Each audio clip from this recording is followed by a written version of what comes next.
is Sunday, June 7th, 2026, and this is The High Road, Logistics and Leadership. I'm Elena Rossi, and I'm here to ensure your risk profile doesn't outpace your revenue. I'm Dan Miller. This is Buck Reynolds. And I'm Jules Sterling. We have a great show for you today. I mean, the thing is, the backyard is the only place left to play. Here's the deal. My thing is that the over-the-road legend is officially on life support. The average length of haul has cratered to just 500 miles.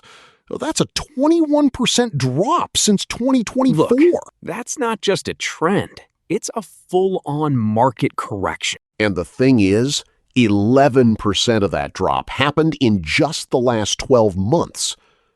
Shippers are abandoning the 1,000-mile runs because they're nearshoring everything into micro-fulfillment centers. I mean, they're playing a regional game now. Right? Any move over 1,000 miles is going straight to the railroads. Shippers are seeing 20% savings on intermodal, which means if you're a truckload carrier, you're fighting for the short-haul scraps. Actually, if I may, it's creating a capacity paradox. Even though trucks are cycling faster on these 250-mile runs, you see, the market is tighter than a drum.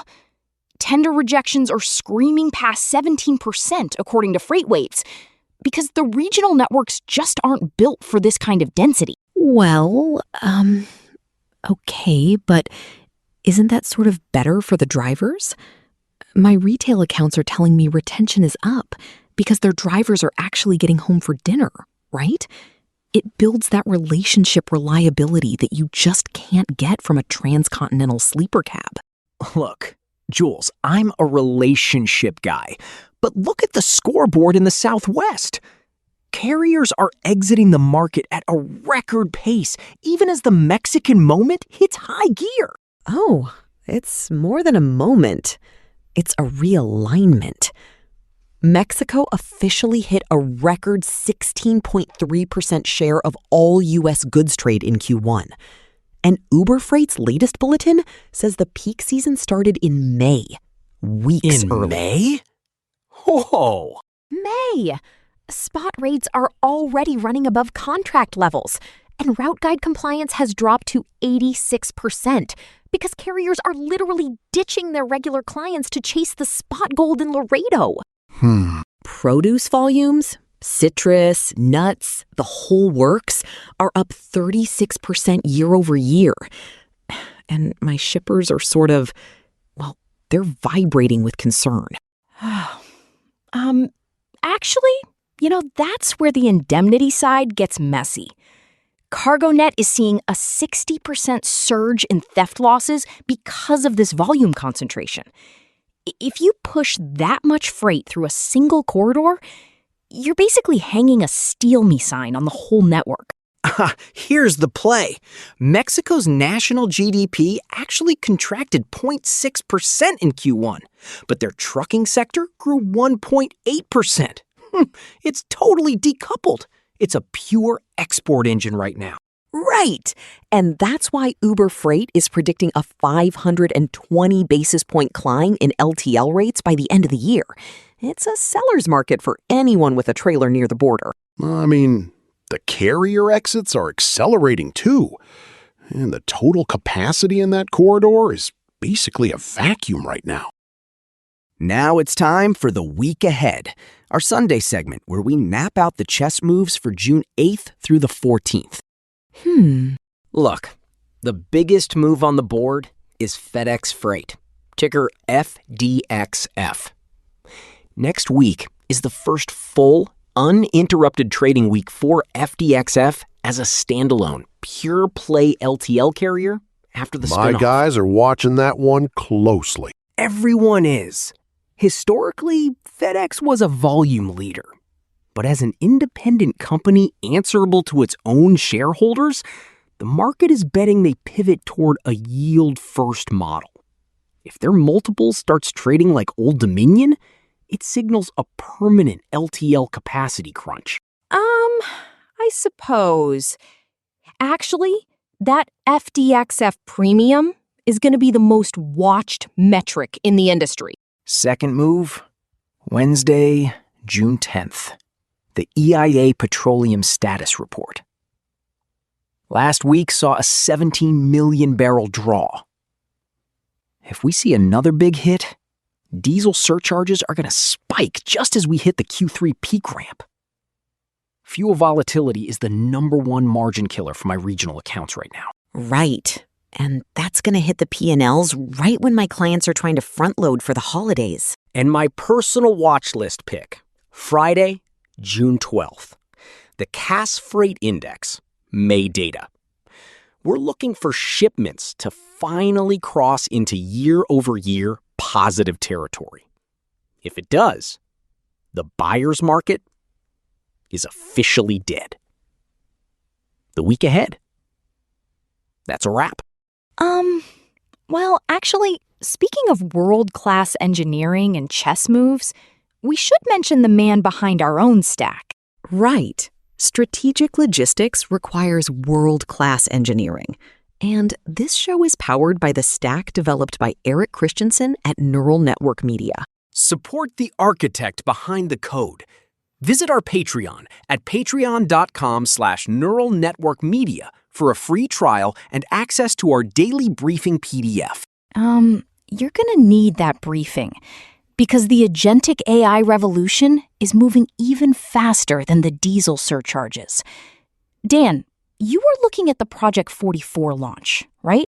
Look, we've officially shed the digital filing cabinet reputation. We've entered the era of Agentic AI. On June 5th, Project 44 launched what they're calling Intelligent TMS. Oh, great. Another intelligent computer. No, this is different. It natively merges planning and execution, meaning AI agents are autonomously negotiating rates and resolving exceptions without a human in the loop. Jamie Bragg over at Tailored Brands says it lets them resolve bottlenecks while the dispatcher is still asleep. Actually, that's where I start getting a headache. My thing is, who is checking the carrier's insurance? If an AI agent hires a carrier with a conditional safety rating to save $10, who do I sue when the truck ends up in a ditch? I mean, the computer made me do it isn't going to hold up in court, Elena. Well, precisely. You see, Cognigent also debuted their sovereign physical AI for contested logistics, connecting sensors and IoT into a coherent fabric. Look, contested logistics is just a fancy way of saying the world is on fire and we need a plan B. Maybe, but C.H. Robinson is actually hitting some numbers here. They achieved a 40% increase in shipments processed per person by Q2. 40%? Wow. Actually, they aren't hiring brokers anymore. Their agents handle email quoting in 2 minutes and 13 seconds. Usage grew 85-fold, while costs only went up 1.5-fold. Look, that is a massive competitive moat. I mean, the thing is, the robots still have limits. Starbucks just scrapped their AI inventory tool across 11,000 stores because computer vision couldn't handle the messiness of a physical warehouse. Actually, machine vision is still terrible at seeing a pallet behind a trash bin. Right? Real life is still sort of, analog, which makes the Knight Swift leadership retirement feel even more like a turning point. Buck, you were talking about Kevin Knight earlier. I mean, the thing is, it's the end of a Titan's run. Kevin Knight is officially retiring as executive chairman of Knight Swift. This man built an empire from a handful of trucks, and now he's stepping down for David Vander Ploeg, who is, an audit and governance guy. Actually, you see, that marks the shift toward tech. They're buying AI platforms like ShipStation Global instead of just more trucks. They're moving from the pavement to the processor. Actually, we have to talk about the real elephant in the room. The USTR just redrew the trade map on June 2nd, and the shockwaves are still hitting the docks. Dan, did you see the scale of this Section 301 expansion? Look, it's a structural earthquake. The USTR released findings on forced labor gaps in 60 separate countries. 60! And they're proposing a tiered tariff structure that essentially places a security tax on nearly 100% of U.S. imports by value. Okay, but 100%? That's sort of everything, right? Look, it's 99.4%, so basically yes. 12.5% tariffs for 46 nations, including China, India, Japan, and Vietnam, for failing to enforce bans. Actually, it's a great realignment. Even our preferred partners, Mexico, Canada, the EU, are getting hit with 10% because they have enforcement gaps. Right.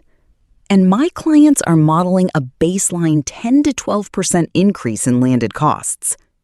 Friendshoring just got a lot more expensive overnight. Actually, it's a risk management survival strategy now. Carriers are already shifting capacity away from the US toward Europe and Australia just to avoid the high-friction trade lanes.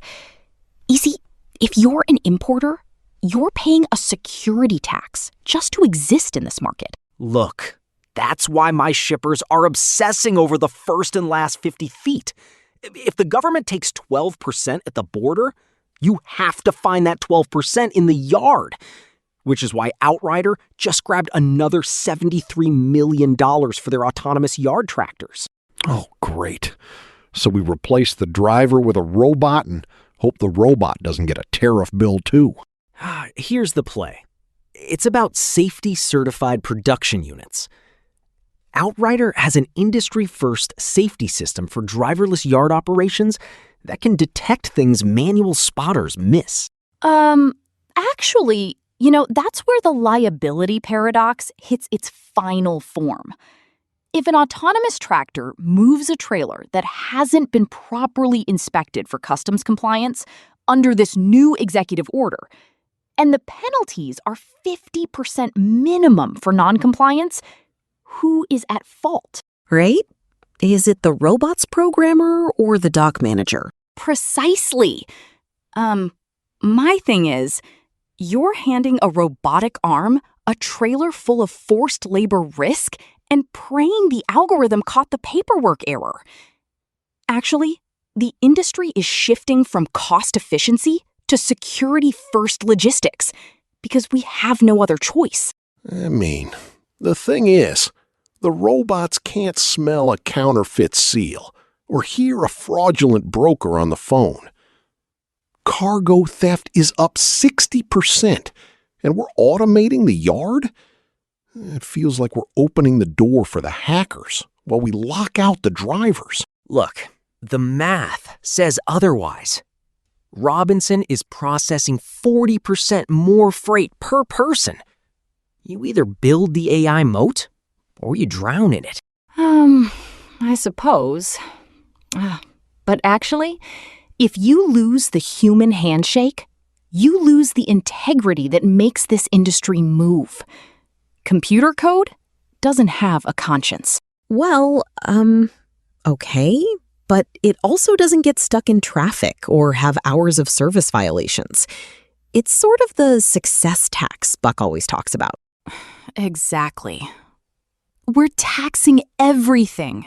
The fuel, the imports, the labor, and then wondering why the landed cost of a toaster just went up $50. Actually, it's a systemic shift, you see. And it's going to be a long summer on the road. That's all for today's High Road, Logistics and Leadership.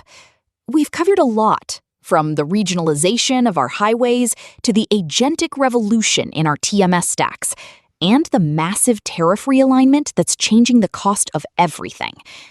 Just remember, technology is only an asset if you have the integrity to manage the data it produces. Later. Bye. See ya. Keep your equipment clean and your insurance current. We'll be back tomorrow with more. Keep it on the high road.